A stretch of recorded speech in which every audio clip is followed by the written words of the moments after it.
Kita tahu persis bahwa BGN diisi sama orang-orang yang sebetulnya tidak punya kompetensi, tidak punya pengalaman sama sekali. Bahkan dari aspek implementasi pun kita juga sampaikan bahwa proyek makan bergizi gratis ini pada akhirnya hanya dimanfaatkan oleh para pemburu rente. Pengakuan dari Purbaya, kami kecolongan dengan usulan anggaran motor listrik BGN. Kawan-kawan ICW kemarin sudah bikin lapor soal sertifikasi halal yang nilainya tuh 49 miliar miliar gitu Iya. ya. Belum lagi soal penggunaan jasa event organizer. Saya mau bilang bahwa banyak sekali pengadaan di Badan Gizi Nasional nasional. itu sebetulnya tidak sejalan dengan program utamanya, peningkatan kualitas gizi. Kalau KPK hanya sebatas mengeluarkan kajian saja, kemudian tidak melakukan tindakan apa-apa represif dalam konteks pemberantasan korupsi, maka kejadian serupa akan terulang terus.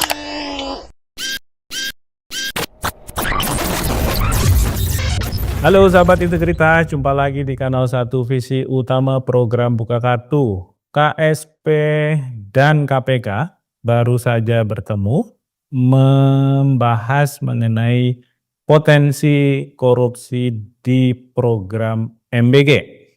Nah, pertemuan itu bisa dikatakan merupakan tindak lanjut atas perintah Presiden Prabowo kepada KSP agar mencermati celah-celah korupsi di program MBG. Akan tetapi kita juga tahu bahwa di luar apa yang sudah dipetakan oleh KPK, di mana mereka juga sudah melansir ada 8 area ya potensi korupsi program MBG. Sebelum-sebelumnya sudah ada berbagai temuan, publikasi, termasuk juga mungkin bagian dari upaya pengecekan atas proyek-proyek yang dieksekusi oleh BGN. Bagaimanapun kita tahu program MBG itu kepalanya adalah BGN. Karena mereka yang mengendalikan, mengeksekusi, dan kemudian juga mengelola.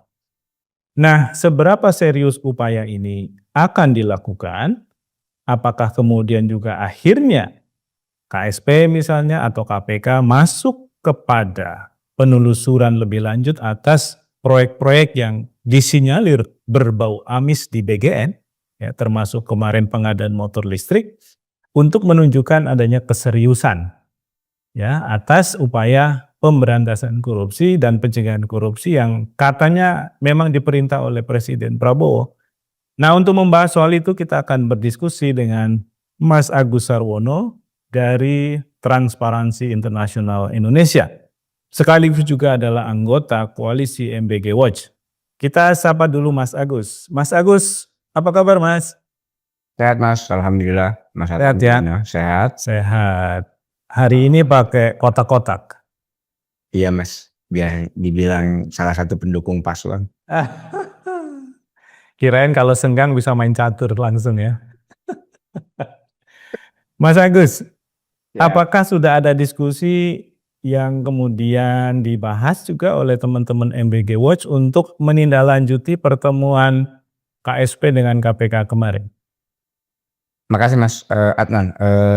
Secara informal sih memang belum ya, tapi yang perlu ditegaskan adalah apa yang disampaikan KSP kepada KPK itu sebetulnya sudah sejak tahun lalu sudah dibahas oleh teman-teman koalisi masyarakat sipil gitu ya. Oh, pengulangan ini berarti. Betul sekali. Dan sebetulnya kalau mau melihat dari 8 aspek yang disusun oleh teman-teman KPK itu kan bungkusannya kan sebenarnya di dalam 3 poin utama begitu ya. Karena kan kita bilang di paling tidak dari Transparansi Internasional di Corruption Risk Assessment yang sudah kita rilis di Juni 2025 gitu ya. Kan ada 3 poin utama tuh di makan bergizi gratis tuh. Yang pertama adalah dari aspek regulasinya begitu. Keduanya adalah di soal institusinya dan juga ketiganya ada di implementasinya begitu. Nah, berangkat dari regulasi program atau MBG ini kan nyaris 10 bulan tanpa regulasi yang jelas gitu Jadi ya. nggak ada dasar hukum yang memadai gitu ya. Betul, tidak ada dasar hukum yang memadai, tapi programnya tetap berjalan dengan alokasi anggarannya totalnya 71 triliun pada tahun 2025. Iya. Kan idealnya kan ada piloting dulu begitu ya. Cari Iya. yang paling sulit dijangkau, yang di tengah-tengah, yang mudah dan seterusnya dan seterusnya. Kalau di Kedua. desa, anggaran 30 juta tanpa dasar aturan, tapi dieksekusi, itu langsung jadi temuan, Mas Itu Agus. temuan Mas, temuan dari biasanya kejaksaan tuh udah pasti ngotot tuh yang Iya. lihat begitu tuh. Betul nih, sementara di 71 triliun penerima manfaatnya banyak begitu, itu nggak ada dasar hukum yang memadai sama sekali. Bahkan baru di Oktober tuh kalau tidak salah, Oktober atau November gitu, itu perpres programnya kemudian keluar.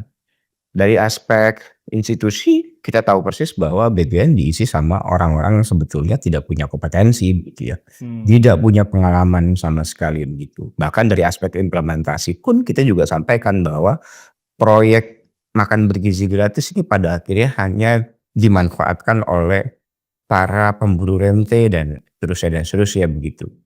Modusnya juga banyak banget gitu ya. Bahkan kalau tidak salah kemarin KSP sampaikan di KPK ada potensi tuh jual beli dapur gitu ya.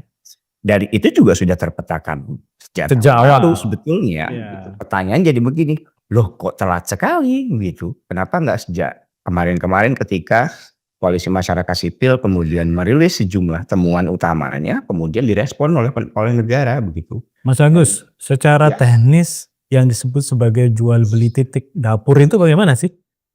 Iya, paling kelihatan itu kan begini Mas, sekarang siapa yang menjamin SPPGA disuspend, kemudian dia bikin lagi dengan SPPG yang sama, dia register lagi gitu ya, dengan yayasan yang berbeda. Yayasan baru. Iya, siapa yang memberikan garansi kalau itu tidak akan ada jual beli? Satu itu. Kemudian keduanya, katakanlah saya punya yayasan. Saya mengajukan sebagai mitra di approval sama BGN. Yayasan saya ini mengelola 10 Dapur. Tapi saya hanya punya kapasitas mengelola saat ini itu 5 dapur. Atau 3. Atau 3. 7 bisa saya jual. Itu dengan sangat mudah gitu. Karena lagi-lagi proses verifikasi itu tidak dilakukan secara terbuka. Kalau dari pemantauan di lapangan Mas Agus, apakah ada kisaran harga per titik dapur yang dijual secara ilegal tadi? Kami memang tidak menemukan angka detailnya Mas, berapa jumlah yang dijual, tapi nampaknya itu potensi menuju ke sana itu sangat besar. Kenapa demikian? Pertama, Badan Gizi Nasional tidak pernah mempublikasi itu Yayasan A bekerja di berapa titik gitu ya, dan seterusnya. Bahwa kemudian ada SPPG yang dipublikasi di website BGN itu hanya sebatas SPPG dan alamat saja, SPPGA alamatnya di sini. Bahkan kita nggak pernah tahu Misalnya setiap saya pemilik yayasan. ya. Saya itu kalau di BGN informasi yang bisa diakses publik cuma salah satu SPPG. Betul. Alamat saya di mana, yayasannya, siapa pemiliknya, tapi berapa saya pegang dapur itu nggak ada di situ. Tidak ada Mas. Termasuk alamat dapurnya di mana itu tidak ada informasi yang mumpuni. Bahkan kalau kita iseng gitu ya berkunjung ke SPPG, itu biasanya di depan tuh ada pelang Mas, SPPG nama daerah gitu ya. Itu bayangan kami waktu itu SPPGA dikelola oleh Yayasan A misalnya. Ya. Ini bahkan tidak semua SPPG melakukan hal yang seperti itu. Nah itu yang kelihatan nampak di depan mata ya. Jadi peluang itu masih sangat besar terjadi. Ditambah minimnya pengawasan publik. Pengawasan publik menjadi agak sulit dilakukan karena akses informasinya yang kurang. Terbatas, sangat terbatas. Mas Agus, ini kan kalau kita ngomong soal yang didiskusikan sama KSP dan KPK itu adalah aspek implementasi ya. Ya. Yang mungkin akan menjadi besar dari sisi nilainya karena dia ini kan program yang masih berlaku di berbagai tempat ya. Mungkin saja satu titik itu let's say harga diskusinya dengan pembeli itu ya katakanlah bisa 100 atau 200 juta gitu ya, tapi kalau dikalikan berapa titik kan itu jadi besar. Ya. Oke lah, tapi itu kan sisi lapangan. Tapi sisi lapangan itu kan terjadi karena kepalanya bermasalah. Ya kan? Nah, kalau kita merujuk kepada apa yang didiskusikan oleh KPK dan KSP, apakah mereka juga sebenarnya akan menyasar kepada institusinya ini, PGN-nya? Yang kita tahu dari sejak awal banyak teman-teman wartawan, masyarakat sipil itu mengungkap berbagai hal yang terkesan bau amis ya, terutama dalam proyek-proyek di BGN. Jadi kalau kita ngomong soal korupsi itu dimulai dari kepala ya seperti teori ikan busuk, bermula dari kepala gitu ya, atau dimulai dari kepala gitu. Jadi alih-alih cuma membahas aspek persoalan yang terjadi di lapangan, apakah sebenarnya kerangka besar dari wacana anti korupsi program MBG itu adalah memperbaiki kepalanya dulu gitu. Betul Mas, makanya tadi di poin kedua saya adalah soal institusionalnya gitu atau kelembagaannya begitu. Nah, kami coba menelusuri begitu, sebetulnya ada nggak sih mitigasi risiko korupsi di Badan Gizi Nasional gitu ya? Kami belum menemukan dokumen yang bisa diakses sama publik begitu ya. Kalau tidak salah BGN itu baru membuat rancangan pengendalian konflik kepentingan gitu ya. Baru Batas rancangan, artinya belum ditetapkan. Kalau kita membaca dari aspek perpresnya, itu pun juga nggak sekuat yang ada dalam bayangan kita.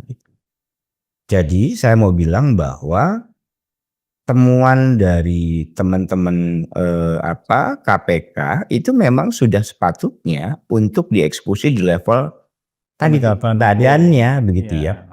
Di level badannya, di level lembaganya, di level pelembagaannya begitu. Badan Gizi Nasional itu kan nampak sangat sentralistik gitu ya.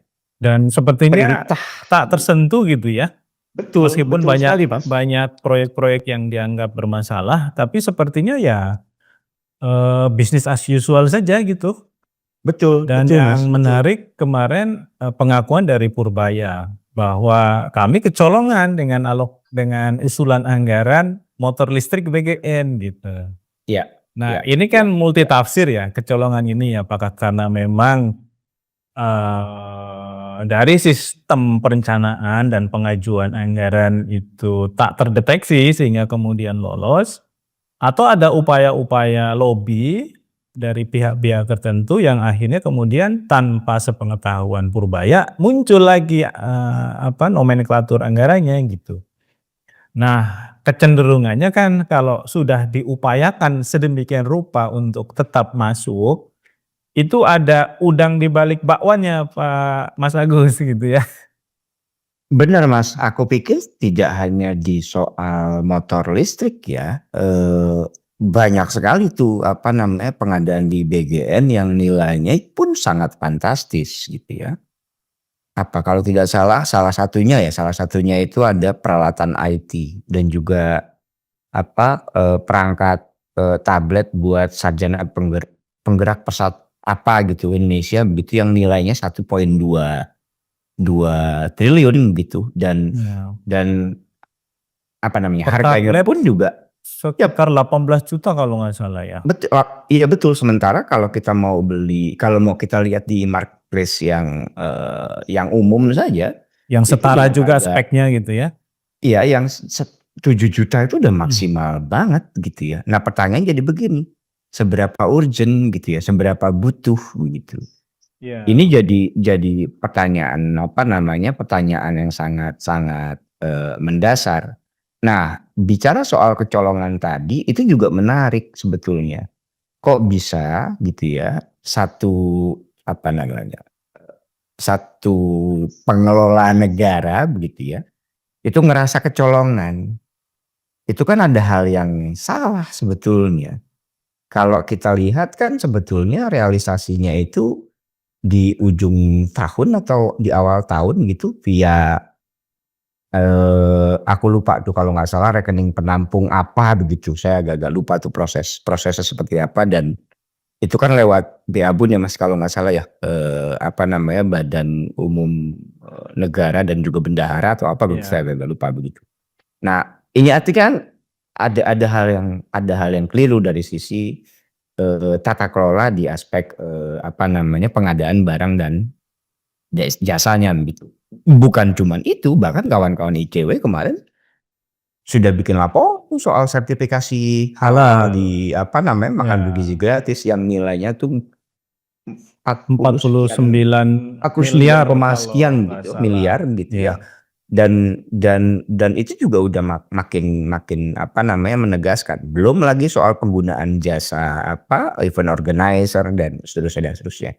Nah, saya mau bilang bahwa banyak sekali pengadaan makan bergizi gratis, pengadaan di Badan Gizi Gizi Nasional nasional. itu sebetulnya tidak sejalan dengan program utamanya. Program utamanya apa sih? Peningkatan kualitas gizi. Kan itu Iya. program utamanya. Harusnya dalam Gizi yang menang tender kayaknya nilai. seharusnya kan yang diprioritaskan soal apa namanya, soal peningkatan kualitas gizinya begitu. Ditambah lagi sampai sekarang pun baseline-nya tidak tersedia. Nah, ini kan jadi pertanyaan mendasar sebetulnya. Ya, dan informasi serta indikasi-indikasi penyimpangan terkait dengan itu juga sudah banyak ya, misalnya jumlah siswa yang menerima itu di markup atau diada-adakan, padahal Betul. tidak sejumlah itu gitu. Itu terjadi kan karena baseline-nya nggak dibangun oleh BGN ya. Betul sekali. Nah, hal lain juga ini tuh Mas, apa, yang lebih menarik lagi sebetulnya ketika ada SPPG yang apa, disuspend gitu ya, bukan suspend permanen ya, yang masih bisa diperbaiki gitu, Ya. itu insentif mereka 6 juta per hari masih dapat. Jadi Kan masuk di fase pembinaan itu ya, kenapa betul. kemudian disuspend? Kan jadi aneh begitu ya, dia tidak memberikan layanan, tapi masih terima insentif. Klaimnya adalah, loh SPPG ini kan investasi, yang investasi adalah swasta atau yayasan. Lah jadi aneh sebetulnya dalam kacamata apa, kebijakan publik. Orang dibayar itu kan karena dia memberikan layanan. Begitu Mas, Ya, sebetulnya. Ini betul. tidak memberikan layanan gitu ya, tapi masih diberi insentif. Kalau tidak salah itu kan ada sekitar 1000 sekian yang disuspend gitu ya, itu dikalikan saja Ya, kali 6 juta 6 per hari. juta per Artinya hari. 10 miliaran itu APBN menguap begitu saja. Ya. Oke, terakhir Mas Agus. Ini kan KPK masih berkutat ke soal-soal pencegahannya ya. Ngobrol dengan KSP bagaimana memetakan celah-celah korupsinya, bagaimana mendesain strategi pencegahannya gitu ya. Tapi kan lagi-lagi beberapa proyeknya sudah dieksekusi. Ya. Dan nilainya besar serta cukup tidak jelas gitu ya, basis pertanggungjawabannya, bahkan termasuk perencanaannya. Dan oleh karena itu kemudian banyak yang mengatakan ini ada indikasi korupsi yang kuat dalam proyek-proyek di BGN.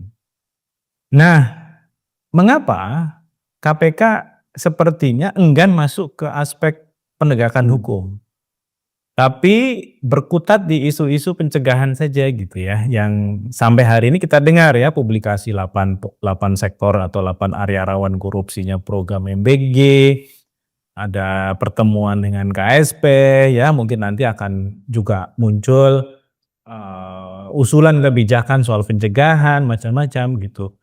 Cuma kan esensi dari pemberantasan korupsi pada dasarnya adalah ketika ada api yang sudah besar, ya kan KPK juga harus memadamkan gitu, supaya api itu nggak menyebar kemana-mana. Ya, itu kalau asesmen teman-teman apakah karena KPK itu cenderung menghindar dari upaya penegakan hukum karena program ini adalah program strategisnya presiden sehingga mereka terkesan tidak ingin berbenturan dengan Ya. Prabowo misalnya. Apakah itu adalah satu hal yang bisa dikonfirmasi sebenarnya? Kalau dari ini kalau mau ngomong kondisi yang ideal ya Mas, kondisi ideal itu kan ketika kan kondisi ideal itu kan APH itu kan harusnya tidak harus nunggu laporannya, Ya. gitu ya. Dia punya banyak tools, dia punya alat yang luar biasa hebat gitu, yang bisa menangkap sebuah informasi yang mencurigakan gitu ya. Nah, itu dalam kondisi ideal. Nah, dalam konteks hari ini bagaimana? Nah, kami justru semakin curiga nih sebetulnya. Kalau KPK hanya sebatas mengeluarkan kajian saja, kemudian tidak melakukan tindakan apa-apa, artinya tindakan represif dalam konteks pemberantasan korupsi, maka kejadian serupa akan terulang terus begitu. Dan pencegahan itu seperti menjadi tidak relevan lagi gitu ya karena yang kelihatan aktual gitu ya itu tidak dihentikan, tidak diproses secara hukum. Betul Mas, betul. Nah, itu yang kita khawatirkan. Nah, jangan sampai gitu ya aparat penegak hukum kita itu pada akhirnya cuman terjebak pada pendekatan yang sangat formalistik gitu ya. Kalau Melihat kajian saja ini, serahkan ke Celios lah. melihat ini, melihat itu tanpa mendalami lebih serius lagi di soal pembanding harga dalam konteks tender, dalam konteks e-katalog ya misalnya, melihat pembandingnya dan seterusnya gitu. Kemudian mencari atau mendalami informasi yang lebih tajam lagi soal pengadaan-pengadaan yang dinilai tidak langsung ke outcome dari program. Itu kan sebenarnya bisa dilakukan gitu ya.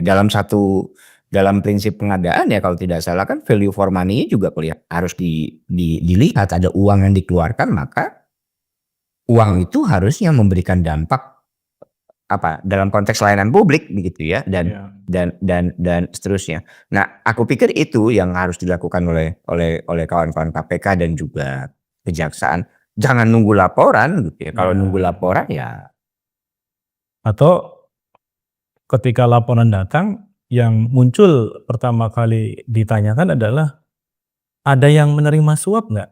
Nah, itu dia. Itu pengalaman kita ketika private jet tuh Mas. Ada dapat informasi siapa yang menerima suap, dapat informasi percakapan atau bukti screenshot ya. Emang kita APH. Kalau kita APH kan bisa melakukan ini siapa yang dibayar, siapa yang suruh kerja gitu ya Mas Agus ya. Itu Mas kira-kira Mas. Baik Mas Agus, terima kasih untuk insight-nya. Semoga upaya pencegahan korupsi program MBG memang berjalan serius. Meskipun kita juga cukup skeptis ya apabila program-program, proyek-proyek BGN yang kemarin fantastis nilainya itu tidak diapa-apain. Dianggap angin lalu dan kemudian ditutup dengan upaya pencegahan gitu ya. Kita khawatir justru upaya pencegahan ini untuk menutup masalah-masalah besar yang sudah terjadi gitu ya, bukan untuk mencegah korupsinya. Sahabat Integritas, demikian bincang kita dengan Mas Agus Sarwono dari Transparansi Internasional Indonesia. Kita ketemu di lain waktu, sampai jumpa.